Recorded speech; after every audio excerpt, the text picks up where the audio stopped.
Welcome to a macro view, where we take an in-depth look at Roll20 macros and break them down in an attempt to make you a better macro maker. Thanks for joining me. My name is Jim. Let's get started.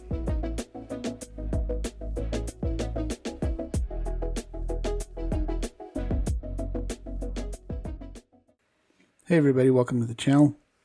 In this video we're going to talk about understanding scaling, and it's a very important aspect of many spells. And so you might ask, well, what is scaling? And let's look at an example. This is Shocking Grasp, and this says you get 1 die 8 at level 1. And then when you reach level 5, you get 2 die 8. When you reach level 11, 3 die 8. And 17, you reach 4 die 8. So it scales with your level. Okay? In this particular example, it's the same die, you just get more of them. So level 1 you get 1, 5 you get 2, 11 you get 3, 17 you get 4. That's the first scaling example. The second scaling example, let's look at the monk class. And it says here in the monk class, you can roll a die 4 in place of the normal damage for your unarmed strike or monk weapon. This die changes as you gain monk levels, as shown in the martial arts column of the monk table. So if we look at the monk table, we can see at level 1, they get a 1 die 4. And then at level 5, it changes to a 1 die 6. And then at level 11, it changes to a 1 die 8. And at level 17, it changes to a 1 die 10. So rather than the same die getting more of the same die, you get a different die. A 1 die 4, and it scales up to a 1 die 6, then a 1 die 8, and a 1 die 10. So those are the two different examples of how scaling works in accordance to your level. So this is always in regards to damage. So this is what the syntax would look like in a scaling macro damage. Okay, so I'd put lightning damage, and then this determines right here how many dice you're going to roll. So let's break this down starting here. And that's this part up here. So let's break it down from the inside out. So what this is doing right here is this making a stat call to a character sheet. In this case, Skiki's character sheet. And it's returning his level.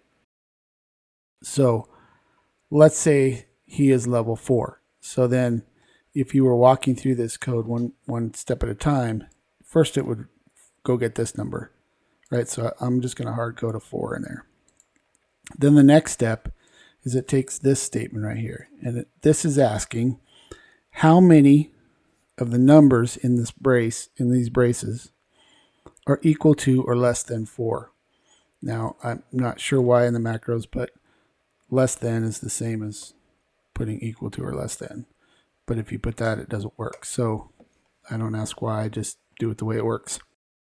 So this is going to always return either a 0, a 1, a 2, or a 3, because there's only 3 numbers. So that's the maximum, and 0 would be if none of them. So again, if this is how many of these numbers are equal to or less than 4, if Skiki's level is 4, in this case it would be 0, because they're all above 4. So it would return 0. If he was level 5, then there's one number equal to or less than 5, and it would return a 1.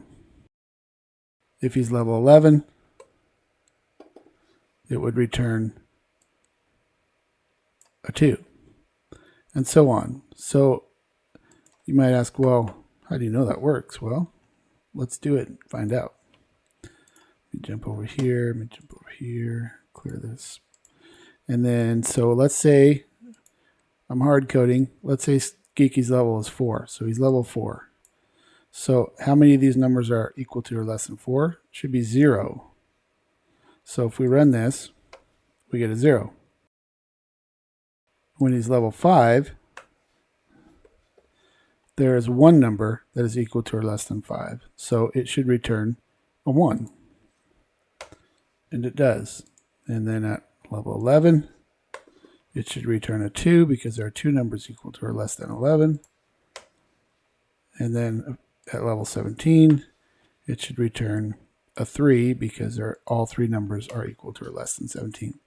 So now if this returns a 0, it's 1 plus 0 is 1, die 8. If this returns a 1, 1 plus 1 is 2, 2 die 8. If it returns a 2, 1 plus 2 is 3, 3 die 8. And if it returns a 3, 1 plus 3 is 4, 4 die 8. Now, that's how the scaling works. Now, the only modification to this would be, let's say we start at 2 die 8. And then you get 3 die 8. And then you get 4 die 8. And then you get 5 die 8. That's very simple. You just change this to 2 because this is the number of dice that you're starting with. So again, if this returned, let's say it returned a 0, 2 plus 0 is 2, so it's 2 die 8. Let's say it returned a 1, then it's 2 plus 1 is 3, 3 die 8. If it returned a 2, there'd be 2 plus 2 is 4, 4 to 8. And if it returned a 3, it'd be 2 plus 3, 5 to 8. Just so that's exactly what would happen here. So this number is the number of dice that you start with. And so that could be a 1, 2, or in some cases it could be 3 die, 10, or whatever. It doesn't really matter, but that's how it works. So that's the first example of scaling. The second example works very similar. The first thing this do is going to go and get the level. So this is Ren. So again, if his level was 4, this would return a 4. It's going to ask the same question. So this is going to return a 0, a 1, a 2, or a 3. Okay, so it's using that same calculation to return this. So if this is a 0, it's going to be 2 times 0 is 0. So 4 plus 0 is 4, so it'd be a 1 die 4.